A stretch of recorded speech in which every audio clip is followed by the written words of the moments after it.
This is our quarantine garden that we did at the start of quarantine. We started it anyway. We did 6 Hugelkultur beds to begin with and surrounded them with these, with a door and this netting. It's like a deer fence netting, and it's on here in a way that I can just unhook it off of that screw up there. It's not the easiest thing to do, but I can take it off in order to get to these tomatoes, which unfortunately are now growing through some of the netting. But the netting's on here in sections in case we need to take it off. And the bottom of the garden has the beds, and then in between beds, I'll show you in a minute, has the fence boards also so that the rabbits can't get in. But this is our garden. We have 20 beds now, and I've really enjoyed working out here, especially in these times. Let me see if I can get back here. We have a number of cattle panels in here, 4 right now. I just added this cattle panel because the cherry tomato there was outgrowing any stakes that we had, and I was able to just wedge that in there temporarily, here and here, and then the tomato is going up and over.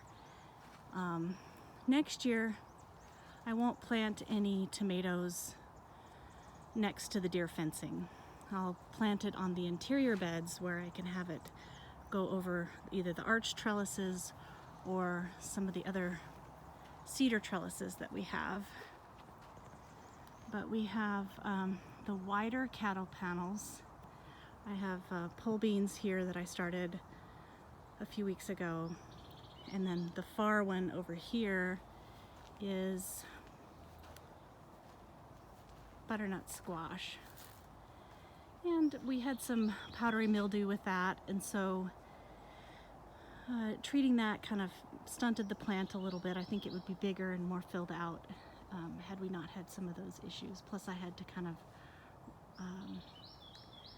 rethread the vines through it, and that kind of damaged the plant too. So next year I know what to do. We bought a tool that helps attach here these, it's like a little gun that helps you attach the vine to your trellis. But I like the butternut squash hanging through there. The other issue with growing squashes on the outside of the fenced area is that it likes to attach to the fence, and it's actually pulling this trellis down. So I'm not sure if I'll grow squash in here again because it's prickly and itchy and powdery mildewy, and it just takes up more space than this kind of garden would like or would able to handle. So maybe a squash patch somewhere else in the yard would be better. In some of these beds, so for the exterior beds, I would do more potatoes and bush beans. We've got some bush beans here. So there are there's a number of exterior beds that are along the fencing, but we'll just have to see how I'm going to arrange it next year. But hopefully this gives you an idea of what you could do. It would be nice to have taller beds, but we were looking at cost and materials to go in it. We didn't want to use all of our firewood, but we had some old firewood that had been sitting around on our property for too long, so we put that as a layer at like the bottom third of the beds. So pretty much to the first board there would be firewood, and then we put in branches and leaves. Then we did good soil from a local nursery, or it's called UND Nursery, but we did good soil, and then we did about 6 inches of compost. Next time I wouldn't do that much compost because these pole beans here, they got really pale, and I think it's because at first, it's hard to tell. Let's see if I can do it here. They're too pale, and it was because I think they were growing in the compost first. But then, as they got down to the actual soil, they've greened up and look a lot healthier at the top part of the plant, and they're starting to flower.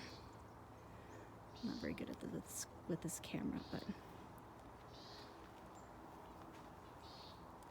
those are just some thoughts on what we did here. I plan to try to grow through the winter. Our climate is more of a Mediterranean climate here in mid-Willamette Valley, so that should work out pretty well.